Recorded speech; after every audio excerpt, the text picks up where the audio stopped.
What's up for January?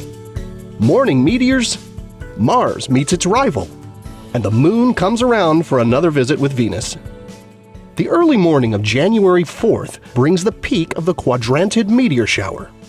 This annual shower can be one of the better ones of the year, although it has a much shorter peak than most other meteor showers, just a few hours versus a day or two. The visibility of meteor showers from year to year has a lot to do with whether there's a bright moon in the sky at the time or not. This year, the moon will set soon after midnight local time, meaning viewing conditions should be good provided your local skies are not obscured by winter weather. Face toward the northeast between midnight and dawn to see as many as 24 meteors per hour under dark skies, and the farther away you get from city lights, the darker it'll be.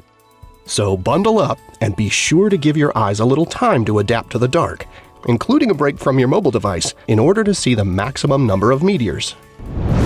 Mars rises before dawn during January with its rival, the red giant star Antares. The name of this star translates as rival to Mars in ancient Greek, and the star rivals the red planet's appearance to the unaided eye, both in color and brightness. In reality, Antares is way, way bigger than Mars. In fact, it's much bigger than the orbit of Mars.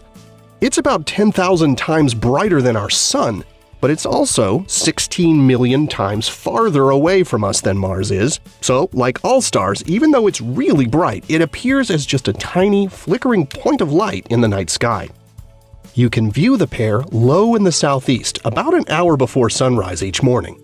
Near the beginning of January, Mars appears above Antares. As the days progress, the planet moves lower and to the east of Antares.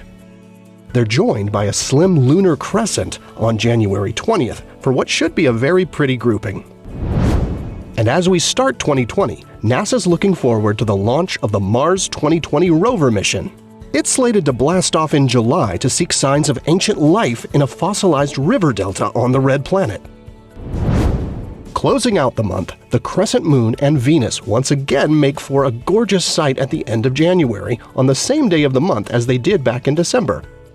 On January 28th, you'll find the pair hovering in the southwest in the hour or so after sunset that evening, so be sure to go out and take a look. Here are the phases of the moon for January. You can catch up on all of NASA's current and future missions at nasa.gov. I'm Preston Dykes from NASA's Jet Propulsion Laboratory, and that's what's up for this month.